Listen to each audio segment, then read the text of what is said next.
శని ఉత్తరాభాద్ర నక్షత్రం అంటే తన స్వనక్షత్రం నుంచి రేవతి నక్షత్రం అయినటువంటి బుధ నక్షత్రంలోకి మారి సంవత్సరం పాటు ఉంటాడు అక్కడ. మీ మేషరాశి వారికి 12వ స్థానంలో ఏలినాడు శనిలో ఉంటూ బుధుడు యొక్క నక్షత్రంలోకి ఎంటర్ అవుతున్నందుకు ఎప్పుడు ఎంటర్ అవుతున్నాడంటే 18 జూన్ నుంచి ఈ సంవత్సరం, వచ్చే సంవత్సరం 18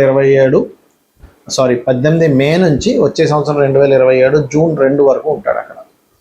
కాబట్టి ఈ నక్షత్రంలో ఉన్నందుకు మీకు కలిగే ఫలితాలు ఏమిటి, మీకు కలిగే మంచి ఫలితాలు ఏమిటి, జాగ్రత్తలు ఏమిటి, అలాగే మీరు ఎటువంటి పరిహార మార్గాలు చేసుకుంటే బాగుంటుంది, అదేవిధంగా ఏ దేవతారాధన చేసుకోవాలి, దేశకాల పరిస్థితుల్లో దీనివల్ల కలిగేటువంటి మార్పులు ఏమిటి అనేటువంటి అంశాలు చెప్తుంది నేనైనప్పటికీ చెప్పిస్తుంది సాక్షాత్ లలిత అమ్మవారిగా భావిస్తూ ఆ లలితాంబిక అమ్మవారి యొక్క అనుగ్రహం మీకు పరిపూర్ణంగా కలగాలన్న స్ఫూర్తిగా కోరుకుంటూ, ఇక్కడ ఈ శని భగవానుడు బుధుడు యొక్క నక్షత్రంలో రేవతి నక్షత్రంలోకి ఎంటర్ అవుతున్నందుకు ఏలినాడు శని సంబంధంగా మీకు ఖర్చులు ఎక్కువగా ఉన్న ఇన్వెస్ట్మెంట్స్ విషయంలో లాంగ్ టర్మ్ ఇన్వెస్ట్మెంట్ చేయాలని చెప్పాను. మీకు గతంలో కూడా చాలా లాంగ్ టర్మ్ ఇన్వెస్ట్మెంట్ చేయండి. షార్ట్ టర్మ్ ఇన్వెస్ట్మెంట్స్ ఏదో ఈ రోజు పొద్దున పెడితే సాయంత్రం కల్లా మనకి రిజల్ట్ వస్తుంది, ధనం వస్తుంది అనే దాని మీదకి వెళ్ళొద్దు అని చెప్పాను. అదే కంటిన్యూ చేయండి. రెండవది ఏంటంటే ఇది బుధ నక్షత్రంలోకి వచ్చినప్పుడు ఖచ్చితంగా ధనపరంగా మీకు అభివృద్ధి ఇస్తాడు ఏలినాడు శని ఉన్నప్పటికీ కూడా. మరి ఏ ఏ విషయాల పట్ల మీరు జాగ్రత్తగా ఉండాలి? భూమి కొంటున్నామా, లేకపోతే ఒక గృహ నిర్మాణం చేస్తున్నామా, సంతానం కోసం చేసే ప్రయత్నం, ఎందుకంటే ఆ 12వ స్థానం అనేటువంటిది సంతానం యొక్క ఆయుష్ స్థానంగా చెప్తూ ఉంటారు. కాబట్టి సంతానం కోసం చేసే ప్రయత్నం సంబంధించిన విషయాల్లోని, దూర ప్రాంతాలకు వెళ్ళేటువంటి అంశాలలోని, హైయర్ ఎడ్యుకేషన్ రిలేటెడ్ సంబంధించినటువంటి విషయాల్లోని, అదేవిధంగా మీ యొక్క తండ్రి గారి ఆస్తి విషయంలో ఏదైనా తొందరపాటు నిర్ణయాలు తీసుకుంటున్నారా అనేటువంటి అంశాలు ముఖ్యంగా గుర్తుపెట్టుకోండి. ఇది చాలా చాలా చాలా ముఖ్యమైనటువంటి అంశం. అలాగే మరొక విషయం ఏంటంటే ఇక్కడ మీరు ఏదైతే ఇప్పుడు ఫలానా గ్రహం మూమెంట్ వల్ల అంటే 12వ స్థానంలో శని ఉన్నాడు కదండి మనం అనుకుంటున్నాం కదా, దీనివల్ల ఏంటంటే ఎవరికైనా సరే కాళ్ళకి సంబంధించినటువంటివి ఏవైనా కొద్దిగా ఇబ్బందులు ఉంటే అవి క్లియర్ అవ్వడం కూడా జరుగుతుంది దీని మూలంగా. కాకపోతే ఇక్కడ వివాహం కోసం చేసే ప్రయత్నం ఫలిస్తుంది శని 12లో ఉన్నందుకు. ఇదేమిటంటే 12లో ఉంటే శని ఎందుకు ఫలిస్తుంది అంటే ఫలిస్తుంది, మీరు చూస్తూ ఉండండి. కాబట్టి ఎప్పటి నుంచో వివాహం అవ్వట్లేదు, ఏం చేయాలో అర్థం కాలేదు అనుకునేటువంటి వారికి ఇది ఒక మంచి యోగాన్ని ఇస్తుంది. అలాగే మరొక విషయం ఏంటంటే ఫైనాన్షియల్గా మంచి గ్రోత్ ఇస్తుంది. అయితే ఇక్కడ ఉండేటువంటి ఈ ప్రాపర్టీ విషయంలోని, హెల్త్ రిలేటెడ్ సంబంధించిన విషయాల్లోని, సంతాన సంబంధించినటువంటి విషయాల్లోని, దూర ప్రాంతాలకు ప్రయాణాల విషయాల్లో, ఇన్వెస్ట్మెంట్స్ విషయంలో ఇబ్బంది కలగకుండా ఉండాలి అంటే నవగ్రహాలలో ప్రత్యేకంగా శని మరియు బుధ గ్రహం దగ్గర దీపారాధన చేయండి. అలాగే మీరు కాలభైరవుడి యొక్క అష్టకము, గణపతి యొక్క ఆరాధన, సూర్య నమస్కారాలు ఎక్కువగా చేయండి. ఖచ్చితంగా బాగుంటుంది మీకు.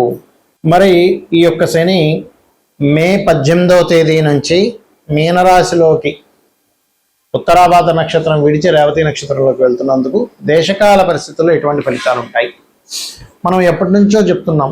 ఈ సంవత్సరం కొన్ని వాయు సంబంధం మూలకంగా మనం చాలా రోజుల నుంచి చెప్తూనే ఉన్నాం. యుద్ధ సంబంధించింది చెప్పాము. అదేవిధంగా చాలా విషయాలు మేదినీ జ్యోతిష్యం పరంగా, ఈ మేదినీ జ్యోతిష్యం పరంగా చూసుకుంటే దీన్ని ఇంగ్లీష్లో ముండేన్ ఆస్ట్రాలజీ అంటారు. అయితే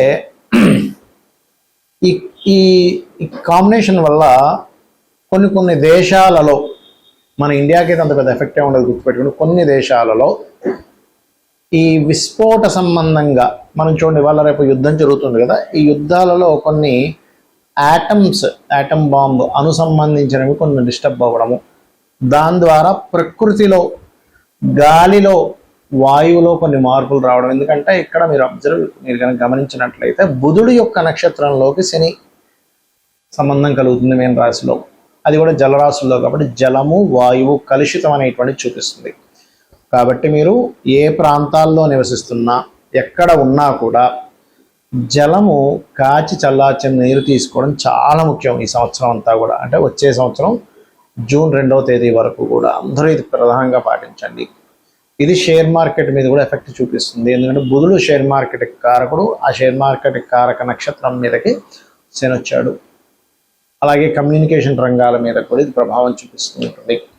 ఆ రకంగా రోగాల ప్రభావము, అదేవిధంగా చాలా దేశాలు అయ్యో ఇంత అప్పు ఉందా ఈ దేశానికి అనేటువంటిది కూడా బయటపడనుంది, గుర్తుపెట్టుకోండి. ఎందుకంటే ఈ శని అప్పులకి కారకుడు, బుధుడు అప్పులకు కారకుడు.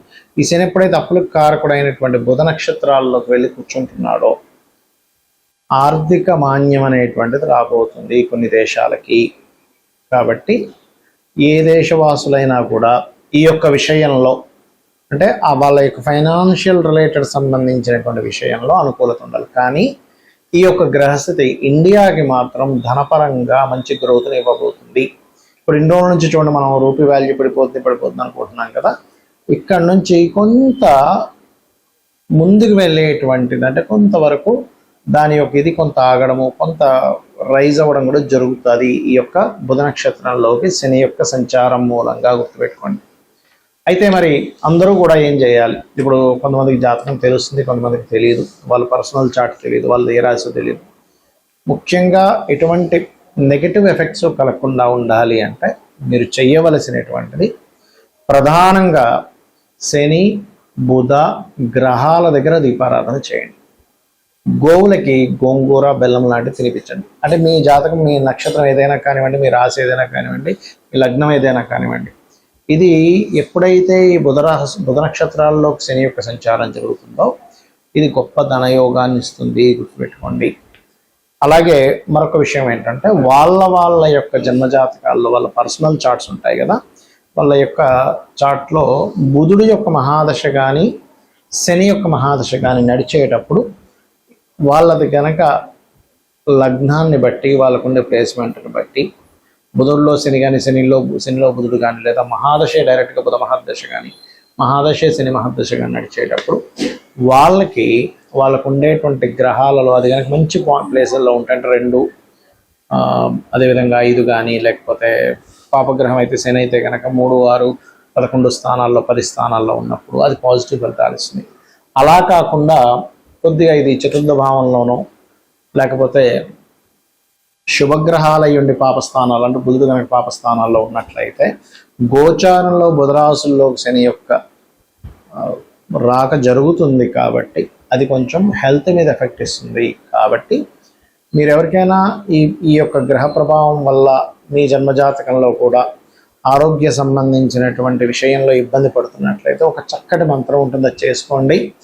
ఖచ్చితంగా మీకు ఆ యొక్క ప్రభావం తగ్గుతుంది. అదేమిటి అంటే ఓం సర్వవ్యాధి ప్రశమని సర్వమృత్యు నివారణి అగ్రగణ్య అచింత్య రూప కలికల్మషనాశిని నమః అనే మంత్రం చదువుకోండి, ఖచ్చితంగా బాగుంటుంది. మరియు దీంతో పాటు ఇంత పెద్ద మంత్రం నేను చదవలేను అనుకునేటువంటి వారు క్రీం అచ్యుత అనంత గోవిందాయ నమః. మరియు అప్పులు ఎక్కువగా ఉన్నాయండి, ఆల్రెడీ ఇప్పటికే బుధ మహాదశ నడుస్తుంది, బుధుడు సరైన పొజిషన్లో లేడు, దాంతోపాటు ఇప్పుడు బుధ నక్షత్రాల్లోకి శని వస్తున్నాడు, మీ యొక్క జన్మజాతకంలో కూడా బుధుల్లో శనిలో బుధుడు నడుస్తున్నాడు, అప్పులు విపరీతంగా పెరిగిపోతున్నాయి అనుకునేటువంటి వారు ఇప్పుడు గనక మీరు ఓం అపర్ణాయ నమః అనే మంత్రంతో పాటు ఓం సంపత్కరీ సమారూఢ సింధుర వ్రత సేవితాయ నమః అనే మంత్రం చేయండి. లేదు మీకు చక్కగా ఇంట్లో హోమం చేసుకునేటువంటి ఏర్పాటు ఉంది అని అనుకోండి ఉదాహరణకి, అప్పుడు మీరు చేయవలసింది ఏంటి అంటే సింపుల్గా ఏం లేదు, బిల్వపత్రాన్ని నూనెలో ముంచి హోమం చేయండి, ఖచ్చితంగా అప్పులు బాధలు తగ్గుతాయి. అలా కాదండి మాకు శత్రు బాధలు ఎక్కువైపోయాయి, ఇంకా ఎందుకంటే ఈ బుధుడు రాసుల్లోకి శని ఎంటర్ అవ్వడం మూలంగా బంధువర్గం వాళ్ళతో శత్రుత్వాలు పెరుగుతూ ఉంటాయి. అంటే ఇప్పుడు దీనివల్ల ఏంటంటే మనకి రకరకాల దేశాలకి ఇది మిత్ర దేశమే అని అనుకునేది శత్రుదేశంగా మారుతూ ఉంటుంది. ఇది ఏమిటంటే మిత్రుడు కదండి అంటే శత్రువు అయిపోతూ ఉంటాడు. అలాగే దేశాలకి మధ్యన ఉండేటువంటి మిత్రత్వాలు శత్రుత్వం అవడము, మనుషులకు ఉండేటువంటి బంధువర్గాల్లో కూడా తెలియని ఏమిటి ఇట్లా చేశాడు, ఇంత నష్టపరిచాడు నన్ను అనేటువంటిది వస్తుంది. అలాంటప్పుడు మీరు చేయవలసినటువంటిది ఏమిటి అంటే మిరియాలు నూనెలో వేసి ఆ మిరియాల నూనెతో కలిపిన హోమం కనుక చేసినట్లయితే మీకు మీరుగా చేసుకోవచ్చు, లేదా ఏదైనా పురోహితుని పెట్టుకుని కనుక చేసినట్లయితే శత్రు నాశనము, అది మీ అంతర్గతంగా ఉండేటువంటి రాగ ద్వేషాలతో నిండినటువంటి తత్వం మీలో ఉంటే అది పోతుంది. నిజంగానే మీకు కనుక ఎవరైనా శత్రువు మిమ్మల్ని ఇబ్బంది పెట్టాలనుకుంటే కూడా ఆ యొక్క దోషం కూడా పరిపూర్ణంగా పోతుంది. శ్రీమాత్రేయ నమః.